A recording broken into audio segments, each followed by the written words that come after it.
everyone, this is Vote for Friends! Yan! So for today's episode, we'll be talking about Socrates' philosophy. So what is the first thing that comes to your mind when you hear the quote of Socrates? Unexamined life is not worth living. Does it feel like a heavy burden or an invitation to finally understand yourself? So today we're joined by a group of POPians who are not afraid to ask the hard questions, and they've got some strong takes on what it means to live with intention in today's world. So let's hear what they have to say. But before that, let's hear their names so that we get to know them. Hi everyone, I'm yours truly, Gab one and only. Hi everyone, my name is Mark David Bartolata. You can call me Barts. And I'm Javic Ibergos, the non-feminine, non-masculine gay of this town. Lastly, I'm Athena Gabriel Jean Sesito, for short, Athena.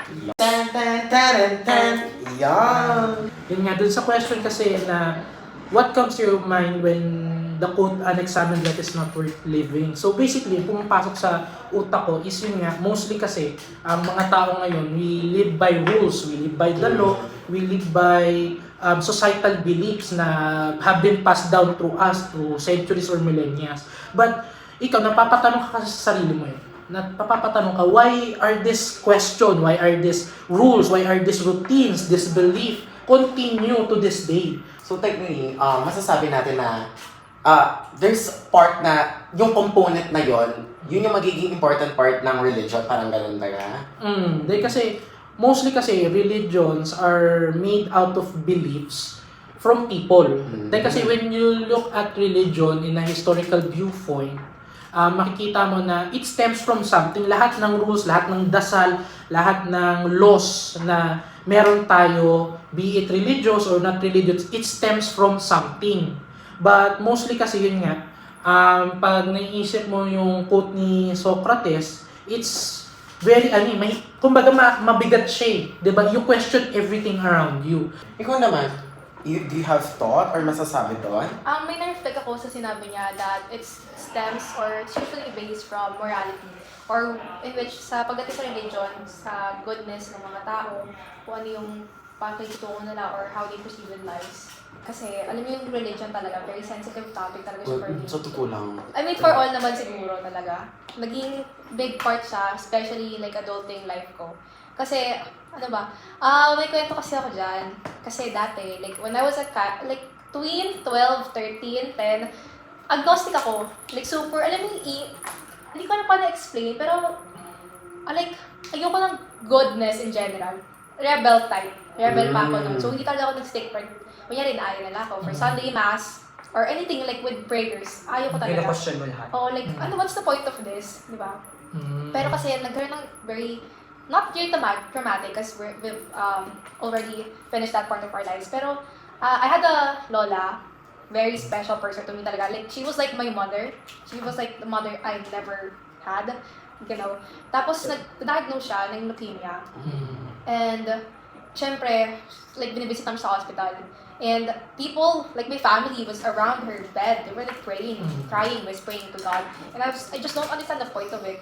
Pero like little by little, siguro, I was hoping for a miracle for her to get better.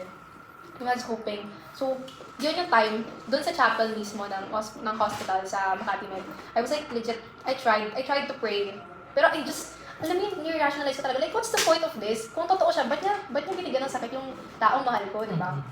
Pero you still pray. I still prayed. Kasi meron pa like, a little bit, glimpse of hope in my heart na she's gonna be okay. So, at the end of the day, parang sinasabi mo na kahit gaano pa tayo kalayo sa kanya or kahit questioning natin yung mga beliefs na inaatas sa atin ng isang religion, lalapit at lalapit pa rin tayo sa Diyos. Kasi yun nga, based on sa quote natin, parang we've experienced life, we've examined the way we lived.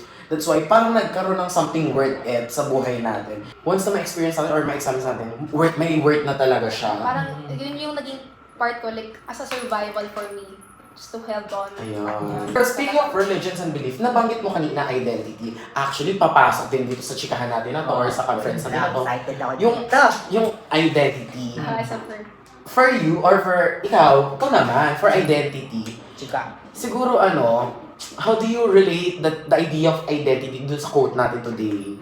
Especially kanina, narinig ko off-cam, nag-share ka na may experience ka about your identity relating to your religion as well.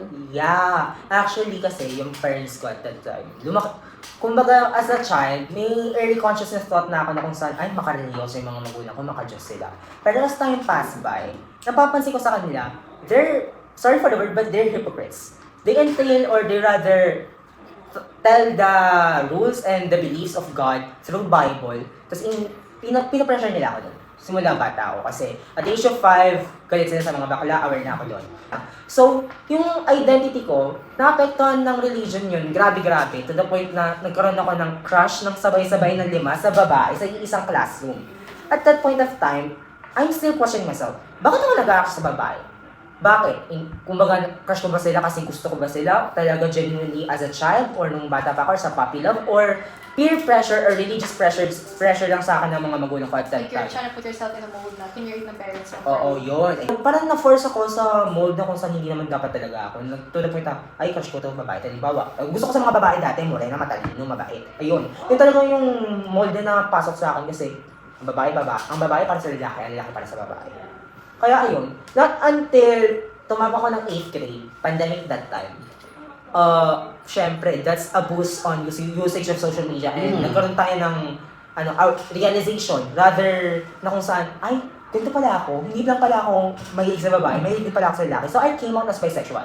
Hindi sa parents ko though, but sa social media, they're kind of conservative, but rather, buti na yung mama ko, accepting siya. Sabi niya, okay lang daw na maging bakla pero wag lang daw ako magdahil pababae. Which is, doon ako na, Ayun, parang undefined yung accepting. Parang defined up, syempre tanggap kita pero may exceptions. Pero ayun, dun sa yung sa tanggap ako, pero may parang limits. I've also naging part of, na-experience ko yan. Pero sa akin naman, kasi dun sa from religion, goods ako sa religion, aware sila kung sino ako, aware sila sa identity ko, everything is good. But the problem is the parent part. Kaya nag-gets kita kanina. Siguro yung sa akin, noong una kasi, since bata pa, alam na nila. Pero ayun nga, kinalauna, nagkaroon na din ng thought na, yung stigma na pagbading ang isang bakla, feminine siya. Kailangan ganyan-ganyan siya. Gusto dapat kung bakla ka, dapat mahingin ka, hindi pihi ka, hindi makabasa Yes, pihigan, ganun. magdaklarang kabaklaan. Kaya parang ang naging thought ng mother ko is, ay, magiging laging magsusuot ng pambabae and such. Kaya parang, growing up, sinasabihin ko, huwag kang magaganyan, na nawala naman kasi pagtungtong ko ng senior high school, nakapag-cross-dress na ako. Kaya nasabi kong positive siya kasi yung mga kino-cross-dress ko, gawa ng nanay ko mismo. Ay, promote. Yes. Pero akala ko, wala na yung limitation sa part na yun. Meron pa, nabanggit mo din kanina, yung magkakagusto, yung napipilit kang magusto nito. Yung mother ko, ang sabi naman, after nung cross-dressing issue na yan, nagkaroon naman ng huwag kang magkakagusto sa lalaki, ha? Paano gagawin ko doon? Pero, ayun, siguro sa naging buhay ko, up until now, eto nga ang chika, nagulat ako, parang ngayong taon lang, biglang nagbago yung thought ng nanay ko, na, okay, sige na, I'll let you, kung sino ka man, kung ano yung gusto mo, basta ipakilala ko lang daw sa kanya.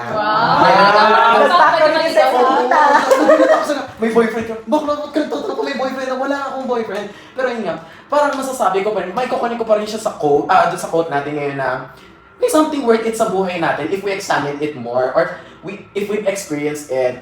So for me, to wrap up lang naman, yun nga, sa paniniwala nga ni Socrates na we should know ourselves and to live authentically, it stems from our quote that unexamined life is not worth living. So how do you challenge that? It is to self-reflect on yourself. Siya na naman ang self-reflect. Grabe. To self-reflect on ourselves to help us understand what our values are, what our beliefs are, our purpose, to shape who we really are and to not blindly follow what is the norm. Dahil kasi, yun nga, sabi nga ni Socrates, when you examine one's life, it is essential because it develops who you truly are, your genuine self. Ayun. What a perfect way to end the podcast, right? Yes. So, today we started with Socrates and the idea of the examined life. But we ended with something much more personal and the courage to live authentically. So to our guests, thank you for being so vulnerable and sharing how your gender identity and your faith have shaped who you are. So you've shown us that examining your life isn't just a mental exercise, it's a journey of reconciling who we are with what we believe. So To our viewers, we hope this inspires you to embrace your own truth and whatever that may look like. Thank you so much for listening. So ayun, see you on our next Bond for Red! Tan, tan, tan, tan, tan. Yan.